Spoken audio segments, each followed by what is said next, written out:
Ambassador Elena Vos stood at the front of the Grand Assembly Hall, the weight of every word hanging in the air.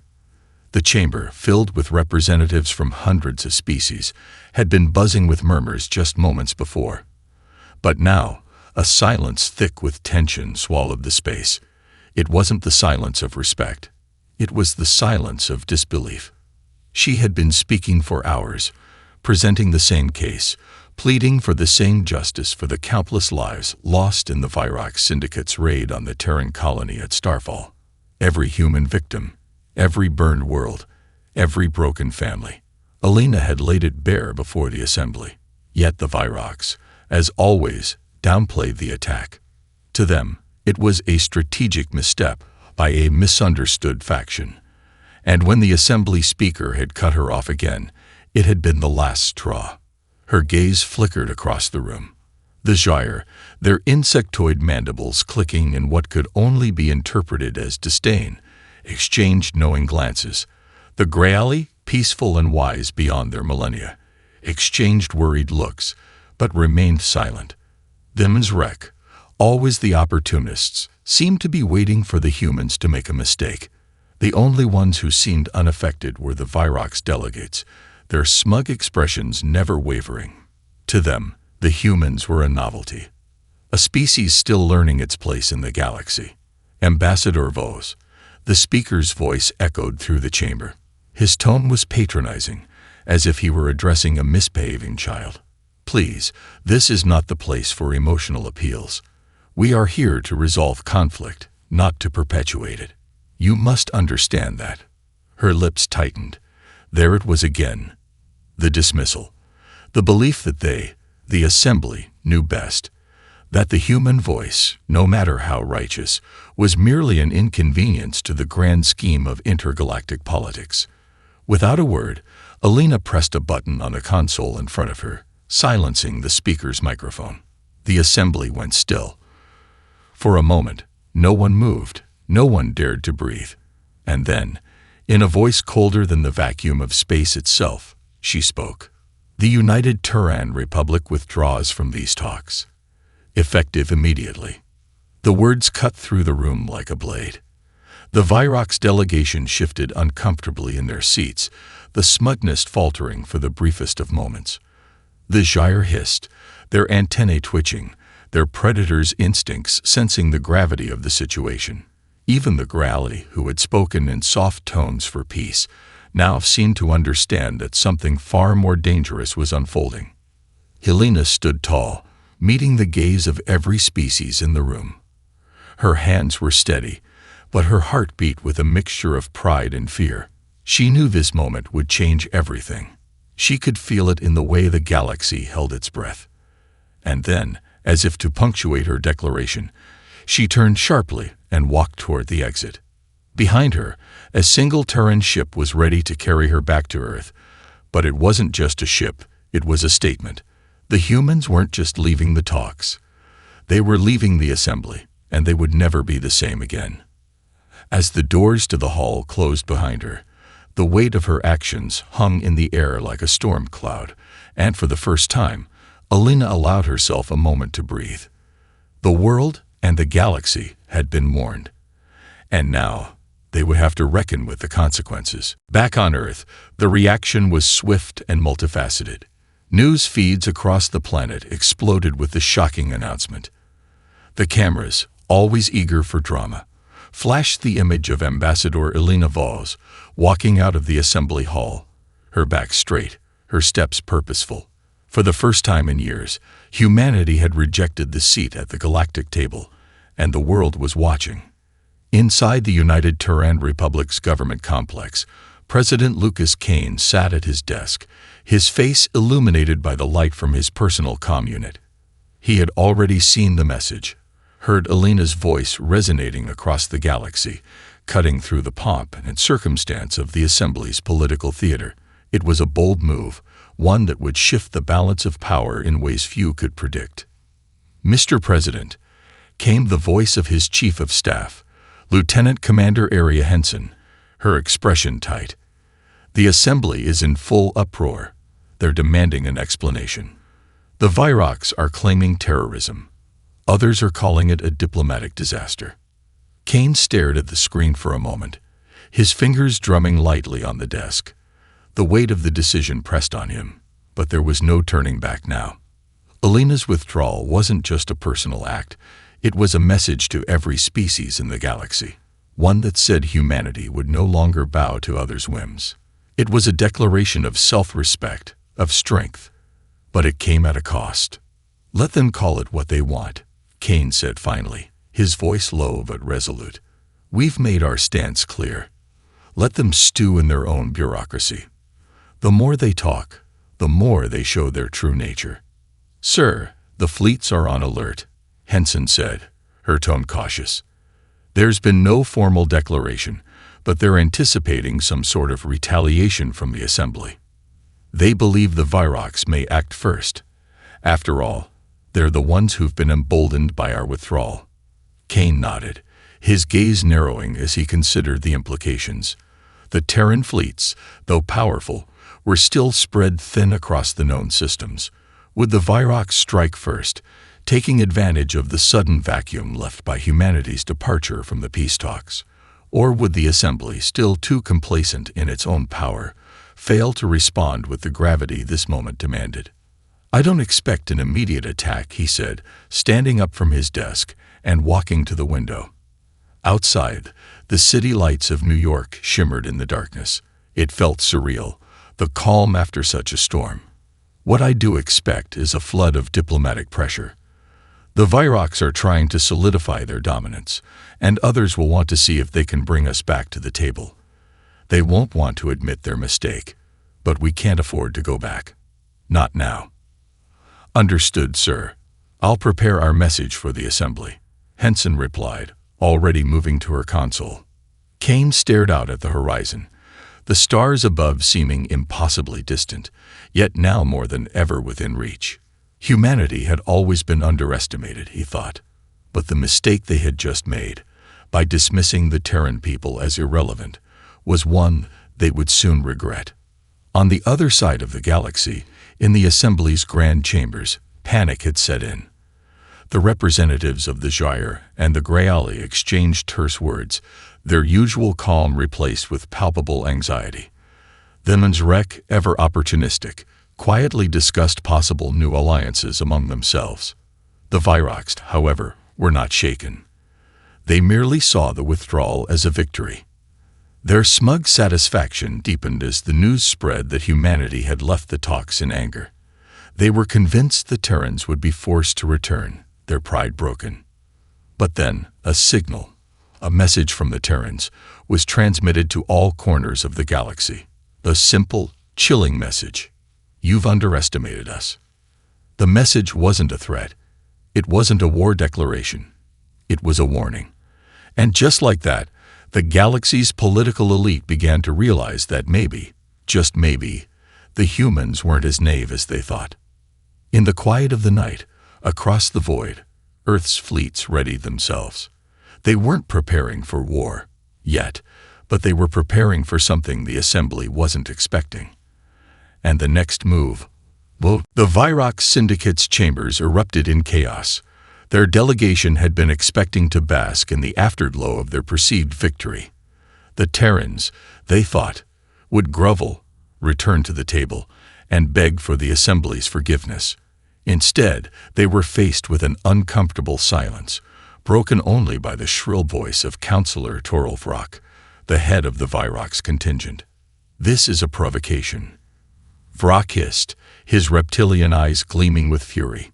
"The Terrans cannot be allowed to think they can simply walk away without consequences. We hold the power here, not them." His words cut through the room, but the other delegates hesitated. The Gyre ambassador, a six-limbed insectoid known as Kilzar, turned his many eyes toward the holographic screen that displayed the image of Ambassador Alina Voz's final words. He clicked his mandibles in thought, a sign that he was less concerned with the human's exit than with the larger implications. "Viroc's arrogance has always clouded your judgment, Vrock," Kilzar said, his voice deliberate, measured. This is not the move of a foolish species. Humans are calculating. They would not make such a gesture lightly." Toral's fists clenched. You suggest we fear them because of some dramatic exit. Kilzar didn't answer directly, but merely extended a limb, activating a projection of Earth's recent military readiness. The stats were startling. The Terrans had gone from a modestly powerful fleet to one capable of holding its own against the Virocs and several other factions.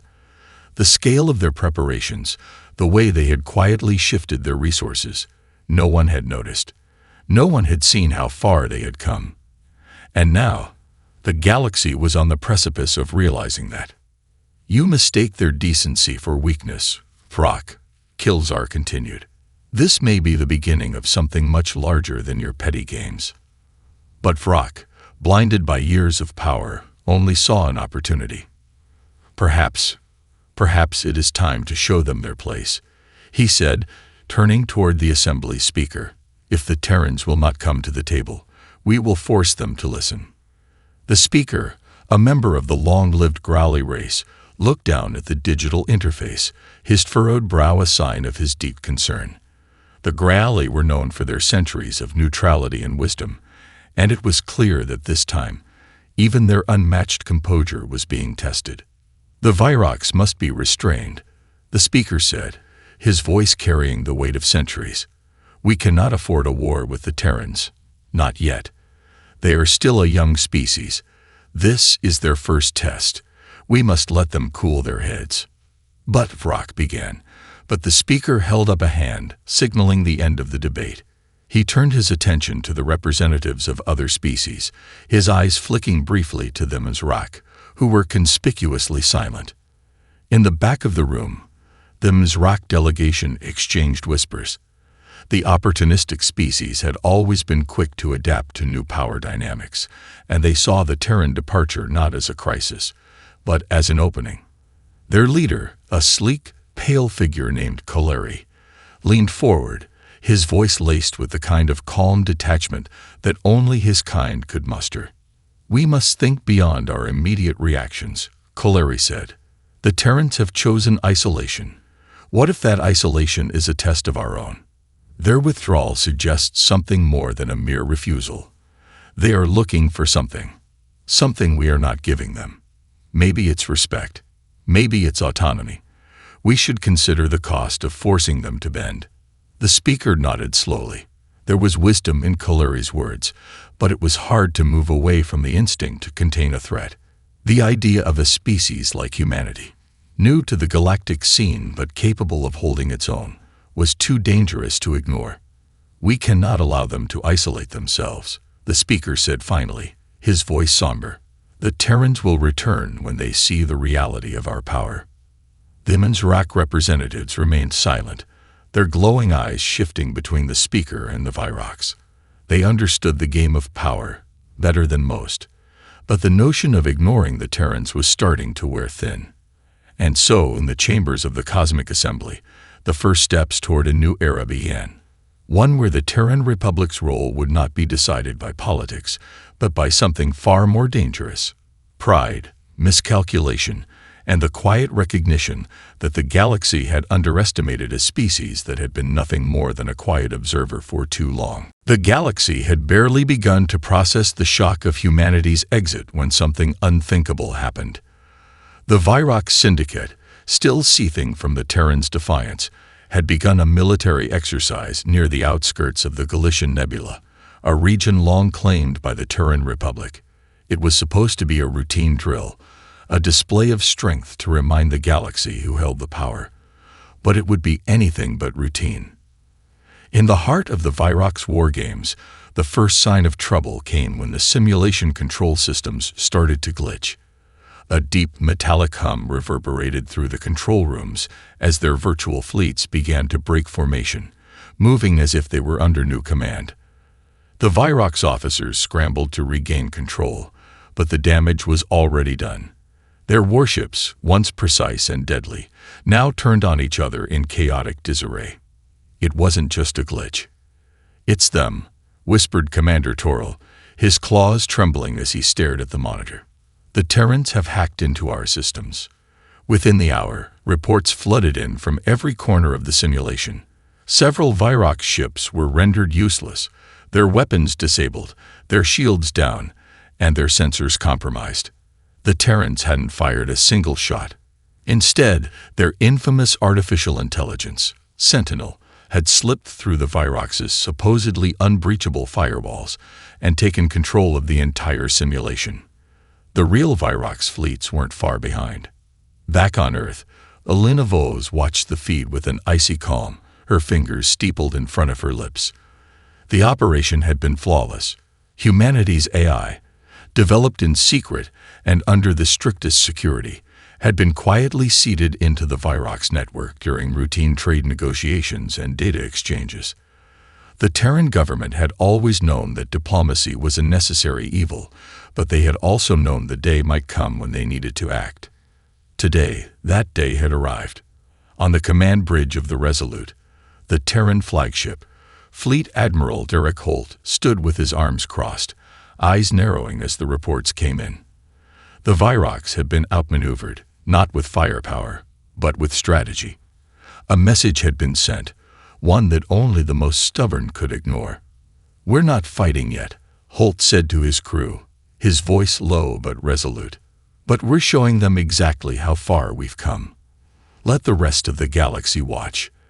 They've forgotten that humanity's strength lies not only in the might of our military, but in our ingenuity. The Admiral's voice was calm, but inside, he could feel the first flickers of something stronger. Pride. The Terran military wasn't just powerful, it was smart. And that, he knew, was something the Assembly wasn't ready for. Back in the Assembly's chamber, the news of the Virox collapse spread like wildfire. The Virox delegation tried to regain their composure, but their facade was unraveling fast. They had been humiliated, their ships and officers rendered helpless by an enemy they had once thought insignificant. The other members of the Assembly exchanged uneasy glances. "Have the humans really done this?" asked Delegate Ruff, the high-ranking Gyre official, his voice tinged with disbelief. "They must have had help," said another, his tone laced with suspicion. "There's no way their technology could have breached our systems without something more." The speaker raised a hand, silencing the murmurs. His face was grave, though his mind was spinning. "This cannot be dismissed as a fluke. The Terrans have made a move. We must respond." Elsewhere, in the darkened corridors of the Assembly, the Mizraq representatives spoke in hushed tones. The opportunistic species saw the Terrans' quiet strike, not as a threat, but as an opportunity.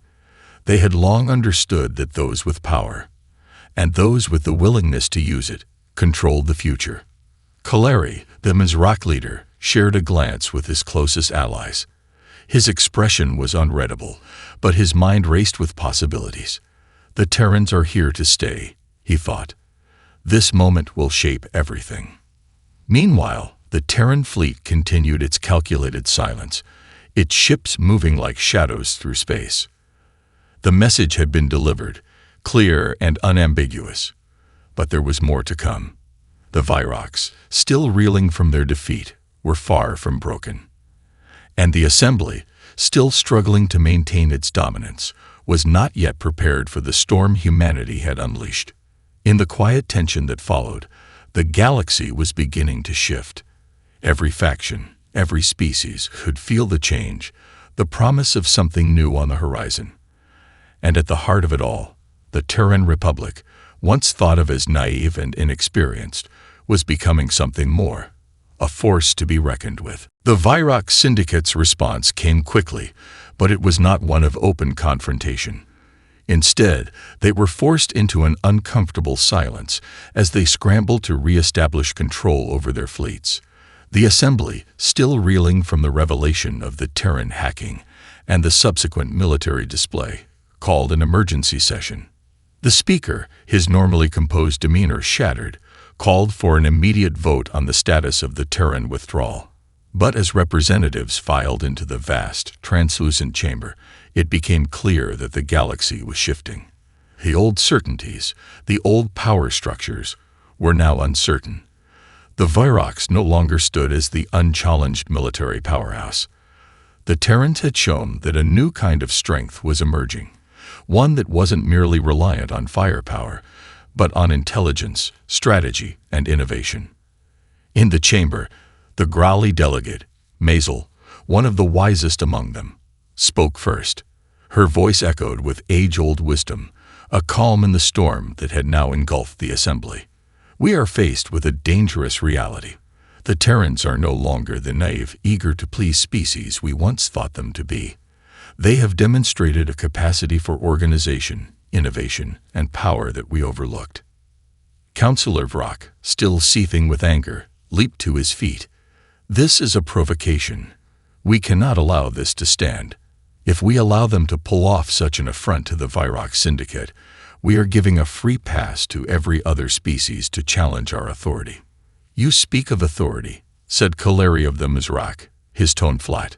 But the Vyrox authority has been challenged by one move, one display of strategy. How many other species are quietly watching, waiting for their moment? The Terrans have shown that they are capable of undermining what we thought was unassailable. This is a shift in the power dynamic. Vrock snarled, his sharp teeth bared in frustration. Enough of these discussions. I demand action, not endless talk. If we let this pass, it will be seen as weakness. Maisel raised a hand, signaling for silence. We must not act rashly. A species such as the Terrans will not respond to threats alone. They value their independence, their ability to shape their destiny. If we are to avoid a war, one that could easily spiral out of control, we must find a way to address their concerns. The debate continued for hours, each faction offering their perspective, but the conclusion was the same. The Terrans were no longer the timid, uncertain species they once had been. They had made their mark, and the galaxy was forced to reckon with it. Back on Earth, President Lucas Kane and Ambassador Elena Vos watched the proceedings from the safety of their command center. The news of the Assembly's emergency meeting was broadcast across the globe, and there was a palpable sense of pride among the people. Humanity was being heard, their voice no longer drowned out by the noise of larger, more established powers. But even as the nation celebrated, the gravity of their position was not lost on them. The stakes were now higher than ever. We've done it, but we're not done yet, Kane said, his voice low but resolute as he stared at the digital map of the galaxy. The galaxy is beginning to understand that the Terrans won't just follow orders. We've made our point, but now we have to determine what comes next. If we make a misstep now, we risk everything. Elena Vos, standing beside him, nodded slowly. We've won the first battle, but the war isn't over. The Assembly isn't just going to forget what happened. We'll need to prepare for the next phase, whether it's diplomacy, trade, or something else entirely. As the President and ambassadors spoke, across the galaxy, several factions were making their own preparations. The Vyrox, though humiliated, were regrouping, not ready to admit defeat. The Shire, always patient, were calculating their next move, watching the unfolding events closely. The Mizrak, ever opportunistic, were already reaching out to the Terrans, quietly testing the waters to see what benefits could be gained from aligning with the newly empowered species. In the coming weeks, the message from the Terran Republic would echo through every corner of the galaxy. The question was no longer whether the humans would return to the Assembly. It was whether the Assembly could evolve to meet humanity on equal terms, or whether the galaxy would once again be thrown into chaos. As the weeks passed, the political landscape of the galaxy slowly began to transform. The Terran Republic, once a participant on the fringes of galactic politics, was now a force to be reckoned with. President Lucas Kane understood the importance of maintaining momentum, but he also knew that power needed to be wielded carefully. A misstep now could provoke a galaxy-wide conflict that humanity wasn't prepared to fight. At least, not yet. We've made them afraid, President Kane said, his eyes scanning the holographic map of the galaxy before him. But fear alone won't keep them in check. We need allies. We need to change the way the galaxy sees us, not just as a rising power, but as a necessary one. Ambassador Elena Vos stood by his side, reviewing diplomatic reports. She had already initiated talks with several smaller factions that had been marginalized by the larger powers. While the Virocs and Graali bickered amongst themselves, the Terrans quietly reached out to those who had long been ignored, offering trade deals, cultural exchanges, and most importantly, protection. "We're not just offering them power or influence," Elena said. "We're offering them autonomy. The same thing we've been denied for centuries. We've got their attention. Now we need to show them that we're serious." Kane nodded. The Terrans were playing a long game. The galaxy's political elite still couldn't fathom just how advanced Earth had become, not just militarily, but technologically and socially. The Terran Republic's latest advancements in artificial intelligence, energy generation, and bioengineering had far outpaced many of their galactic counterparts. It was no longer a matter of if humanity could hold its own, but how they would decide to reshape the galaxy on their own terms. In the halls of the Galactic Assembly, the discussions were growing more desperate. Delegates from the Viroc Syndicate, the Graali, and the Gyre had been meeting in closed sessions for days. The hum of their heated debates filled the chamber, but none of them could agree on how to handle the Terran problem. Some wanted to exert force, others suggested diplomatic outreach. And yet the question remained, who would take the first step? Thimon's Rock had been quiet in the assembly meetings, but Kaleri, their enigmatic leader, had been quietly making his own moves. Thimon's Rock had always been opportunistic, seeking leverage where others saw only threats. Now they saw an opportunity in humanity. Kaleri had initiated a series of covert talks with the Terran Republic, feeling the undercurrent of tension that suggested the humans weren't just seeking acceptance, they were preparing to redefine the rules of galactic engagement. Meanwhile, the Viroc Syndicate, nursing their wounded pride, had begun to make their own plans. They had underestimated the Terrans' intelligence and technological prowess, but they still held a significant military advantage. Their fleets were regrouping, but their leadership had splintered. Some Viroc factions wanted revenge, others simply wanted to maintain the status quo. But the thought that the humans might be allowed to dictate the terms of peace had never crossed their minds until now. In the quiet of his war room, Viroc's commander Toril Vrock stared at the latest reports. His fleet was ready, but not without reservations. The Terrans had not launched a direct attack, nor had they declared war. Instead, they were building alliances in the shadows. That was more dangerous than any full-scale conflict, he realized. If humanity's influence continued to grow, they could dismantle the power structures the Virocs had fought so hard to build. Back on Earth, President Kane and Ambassador Vos continued their diplomatic efforts, but they knew that the time was fast approaching when words would no longer be enough. They had played their hand in the shadows. Now it was time to show the galaxy they weren't just a rising power, they were a power that demanded respect. "Let them talk among themselves," Kane said, his voice calm but filled with a quiet fury. "When the time comes, we'll make our move. We'll remind them that we aren't their underlings anymore. They'll have to reckon with us, whether they like it or not." Elena's gaze hardened. "And when they do, we'll make sure they know that humanity is here to stay." As the tensions between the galactic powers continued to mount, the Republic's diplomatic reach grew ever wider.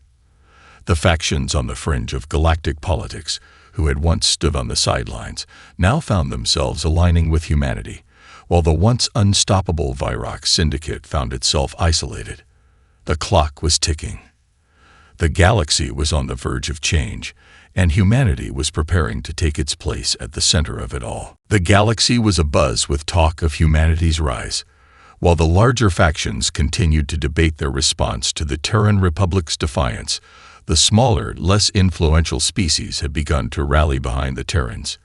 Humanity's outreach, carefully planned and executed, had fostered a coalition of voices who had long been marginalized by the Galactic Assembly. Many saw the Terrans as an opportunity for new alliances that could shift the balance of power in favor of the small and the oppressed. On Earth, President Lucas Kane stood before the holographic assembly in the Terran capital, the faces of ambassadors and military advisors flashing before him. His eyes narrowed as the reports came in. The Terran coalition was growing, and it was no longer just a group of fringe species. Even some of the more powerful factions had begun to take note of the human strategic brilliance. "Report from the Virox fleet," said one of his officers. "Their movement near the Galician Nebula has been halted. They've canceled their military exercises." "Good," Kane muttered, steeling himself. "Let them stew in their anger for a while longer. Let them try to figure out their next move." Ambassador Elena Vos, standing at his side, offered a knowing smile. "You know, I think it's only a matter of time before the Virox realize they can't contain us with threats anymore. They'll either come to the table, or they'll wage war. Either way, we're ready." Kane sighed, looking over the projections of the galaxy on the digital display. The Virox may have backed down. For now. But they weren't the only power in play. The Shire, whose insectoid minds calculated every possible outcome, had been eerily quiet. Their silence was louder than any words they could have spoken. But Kane wasn't fooled. The Shire were the consummate diplomats and had long mastered the art of playing both sides of any conflict. They were watching, waiting for the Terrans to reveal their true intentions. Then, of course, there were the Menzrak. Kalari, their cunning leader, had made discreet overtures to humanity, testing the waters for potential trade deals and cooperation. The Menzrak were opportunistic and highly adaptable, but Kalari was no fool. He knew that aligning with humanity meant stepping into a power structure that was rapidly changing. He had learned to exploit weakness in others, but he had never encountered a species like the Terrans, pragmatic, unpredictable, and quick to adapt. "We've managed to build something strong," Elena said, her voice unwavering. "But I'm not under any illusion. The real test is what happens when the Virox, Jur, and Menzrak stop posturing and realize they can't ignore us. When they finally come for us, we need to be ready." Kane's face hardened. "We will be." Far across the galaxy, the Menzrak Council gathered in their hidden enclave, their smooth, translucent bodies reflecting the dim lights of their war room. Kalari paced, his sharp eyes scanning the information projected before him. "The Terrans are not to be underestimated," Kalari mused, his voice laced with intrigue. "They have taken the first step in what could become a new order. They've made it clear they are not here to bow before anyone, and that is a dangerous thing. But there is opportunity in this." One of Kalari's advisors, a younger Menzrak named Vel, raised a clawed hand. "Are we certain that they will not turn on us when they are strong enough? Our people are resourceful, but we are not military titans like the Virox." Kalari's gaze sharpened. "No, the Terrans will not turn on us unless we give them reason to. They value cooperation, not conquest. At least for now. What we need to do is ensure that we are an indispensable ally to them. A partnership, not a war. If the Virox push too hard, if they threaten our mutual interests, we will side with the Terrans. The Virox cannot maintain their old ways forever. We can offer them something new." Back in the assembly, the Virox delegation was fuming. Councillor Toril Vrak had been grinding his teeth in frustration ever since the Terran withdrawal. Their technological superiority was undeniable, their alliances spreading like wildfire, and their military was no longer a laughing matter. But pride, as always, clouded his judgment.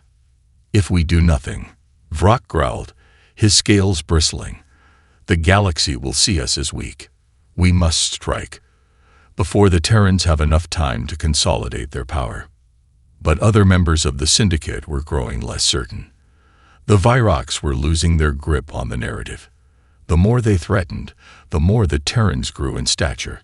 Some of the more cautious factions within the Virox delegation were now openly discussing the possibility of negotiation. But Vrak wasn't ready to admit that the Terrans had already won the first battle. "We will have no choice but to fight," Vrak declared, slamming his fist onto the table. If we do not, we risk losing everything. As the Virox schemed, the galaxy held its breath. The Terrans had already changed the game.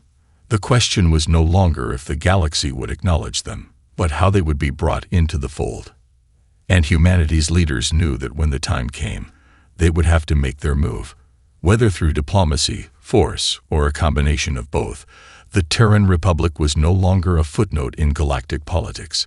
They were a rising empire, and nothing could stop them now. The moment had come. After weeks of delicate maneuvering and calculated diplomacy, the Terran Republic stood at the precipice of a new era, one where their strength, not just their ideals, would define their place in the galaxy. The Galactic Assembly was called to order, the chamber heavy with the weight of expectation. Delegates from every corner of the galaxy had gathered, but the air was thick with tension. The Virox Syndicate, still seething from the earlier humiliations, were now on edge, their warships lurking in the depths of space. The Jeur maintained their usual silence, eyes fixed on the proceedings, while the Mizrek, ever the opportunists, seemed to have taken a step back, waiting to see which way the wind would blow. President Lucas Kane, flanked by Ambassador Elena Vos, stood at the front of the Terran delegation. There was no mistaking the resolve in his eyes. This wasn't a mere speech, it was a declaration, a signal that humanity had grown beyond the role of passive observer. The Speaker of the Assembly raised his hand, signaling for quiet. "We are gathered here today to address the unprecedented actions taken by the Terran Republic," he began, his voice carrying the weight of centuries of diplomacy. "The Galactic Assembly has long sought to bring unity to the stars, but the actions of the Terrans have threatened that unity. We must decide, once and for all, whether they will be brought into the fold or whether we will be forced to deal with them as a rival power." The silence that followed was deafening. The eyes of every representative were fixed on Kane, whose calm demeanor belied the gravity of the moment. "Speaker, esteemed delegates," Kane began, his voice steady but resonating through the chamber. "The Terran Republic does not seek conflict. We seek respect. We have demonstrated, through both action and diplomacy, that we are not a species to be dismissed or underestimated. Our withdrawal from the Assembly was not an act of defiance, but a statement that we are no longer willing to be pawns in the games of others. Our alliances are growing. Our strength is undeniable. And we stand here now, not as an afterthought, but as a partner with equal standing." A murmur rippled through the room. The delegates who had once viewed humanity with dismissive curiosity were now forced to reconsider their assumptions. The Virox Syndicate, in particular, seethed at the insinuation, their posture rigid and defiant. Commander Toril Vrock stood, his gaze locked on Kane. "This is unacceptable." Vrock's voice thundered. "The Terrans have dared to insult us, to undermine our authority, and now they demand recognition as equals. No species in the galaxy will stand for this." Vrock's outburst hung in the air, but Kane did not flinch. His response was calm, measured. "The Terrans are not a threat to the galaxy, but we are a force that cannot be ignored. If you wish to continue down the path of aggression, then that is your choice. But understand this, we will not be silent, and we will not back down." A tense silence followed, broken only by the low hum of whispered conversations. The Jeur delegate, a lithe figure with faceted eyes, finally spoke. "We have seen the Terran resolve," the Jeur counselor said, his voice cold yet analytical. "And we have seen the Virox falter. It is clear now that the old order is no longer sufficient. Perhaps it is time for the Assembly to consider a new way forward." The words of the Jeur sent shockwaves through the room. For a moment, it seemed as though the galaxy was holding its breath. The Jeur, once the stalwarts of diplomacy, had spoken in favor of humanity's growing influence, and their endorsement, albeit cautious, was enough to tip the scales. The Mizrach, observing carefully from the fringes, nodded among themselves. Kaleri, their leader, exchanged a quick glance with his advisors before rising to his feet. The Menzrak have long understood that alliances are not forged through brute force, but through mutual benefit, Kaleri said, his voice measured. If the Terrans are willing to offer such a partnership, then the Menzrak will support them. Kane's eyes gleamed with a quiet satisfaction. The Viroks, already isolated, were now surrounded by voices of reason. The Menzrak and Jur were beginning to realize that the Terrans had a path forward that didn't involve destruction, but rather reshaping the existing power dynamics. As the debate continued, Kane knew that the next phase of this struggle was already set into motion. The Terran Republic had made it clear that they would no longer settle for the scraps of galactic politics. They would carve their own path, and in doing so, they would either forge a new order or challenge the galaxy to resist. "Make no mistake," Kane said, his voice cutting through the chamber as he concluded his address. "The Terrans are here to stay, and we will not be silenced." With those words, the galaxy was no longer the same. Humanity had taken its place on the galactic stage, not as a subordinate, but as a new power in its own right, and the consequences of this shift would ripple across every corner of the stars.